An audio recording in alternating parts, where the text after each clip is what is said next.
Spuštaj, spuštaj. Još malo, još.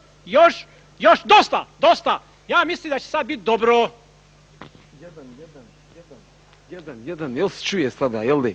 Poštovani gledalci, u ovim teškim vremenima mnogi od nas ne žele da im se ime pojavljuje u novinama, na radiju, na televiziji. Svak želi u miru i anonimnosti nekako da prođe ova frka sva oko nas.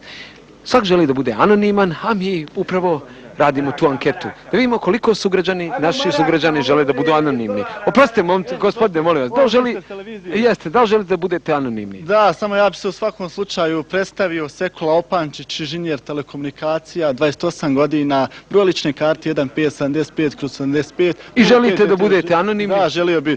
Zamolio u svakom slučaju, znate, imam dvoje male djece, Alma i Ida. Oni tu idu 3. razred u osnovnoj školi Miljenko Cvetković i poslije škole oni se kasno vraćaju 7:15, pola 8. To je vreć mrak. Pa da, onda baš totalni mrak od Bosna folklora, neki to zovu iz zona sumraka, u Hasana Brkića, Nemanjinoj, pa bi želio i zamolio vas, apelovo gledalce, ako možete da ostanemo anonimni. Hvala veliko. Kao što vidite, svaki ima svoj razlog, a mi nastavljamo našu dalje anketu. Oprostite, gospodine, dobar dan. Kako ste? Oprostite, da li želite da budete anonimni? Apsolutno. Zovem se Sarić Tajko i mesar sam. I želite da budete anoniman? Po zanimanju htio bih da budem apsolutno anoniman, jer naime moj posao takav da ja zarađujem veliki broj maraka. Ja imam oko 800.000 maraka koje držim u podrumu, ovdje stanujem baš ovdje u ovoj ulici. I to je taj razlog, jel? 24 i zbog toga bih htio te marke da sačuvam za sebe. Sklonio sam ih dole u podrum kod Demidžića.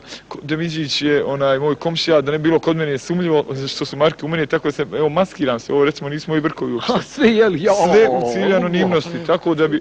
Samo da budete anonimni. Da, zamolio vas da ostanem anoniman Sarić Tajko, vas je Miskina 24. A broj telefona? Lova je u podrumu. Broj telefona, to već ne bi mogao da vam kažem. Hvala velika. Kao što vidite, poštovani gledalci, svak ima svoje razloge, svak gleda na svoj način na ovu situaciju. Oprostite, momak, da li želite da budete anonimni? Ja ne želim da budem anoniman, a ja želim da budem pilot! Šta? Razumiješ ti mene? Da budem pilot! Ovo ćemo izbaciti.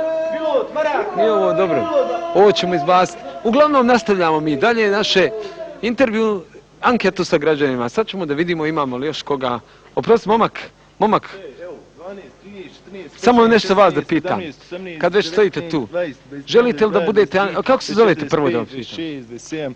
Sike, jel? Sike, ba vidiš... A želite li da budete anonimni? Želim da budem anoniman, ovo je ozbiljan posao. Tu sam svaki dan ispred Evrope, ovo je ozbiljan posao, moram biti anoniman. A zbog čega? 25, 26, 27, 28, evo 28.000 razloga u mojim rukama ima da budem anoniman. Odlično.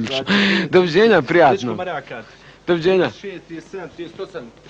Kao što vidite, svaki ima svoje razloge. Evo nam jedne zanimljive ličnosti. Oprostite, molite, dobar dan. Dobar dan, zar se primjećujem? Pa eto, primijetili se. Pa maskiran sam za Boga, kako ste me primijetili? Pa, malo se vidi. Čekajte, malo, je li sad bolje? Sad je puno bolje, Evo sad ću. Ajde. Kako se zovete? Zovem se Zorić Zoki Zorle Zozon. Zbog čega želite ostati anoniman? Želim da ostanem anoniman, jer sam vojni obveznik, vojna pošta 256 26 26 25 26 2012. Zbog čega, da vas ne pokupije? Tako je, da me ne bi pokupili. U tom cilju krijem se kod šefike da me ne bi zvali kući, njen telefon je 324 235 i ukoliko želi da me zovu, on me zovu, ali nema, ja kažem šefiki da nisam tu. Ali ako neko želi da me dobije, onda mora da kaže vazduh streptica od nebo gori, onda se ja javim. Samo tako me neće pokupiti. Sve ovo samo tiše? Sve ovo u cilju anonimnosti. Ovo me nikome ne riječi. Hvala velika. Čuli ste, ja mislim da je ovo dovoljno, jel da ugasim.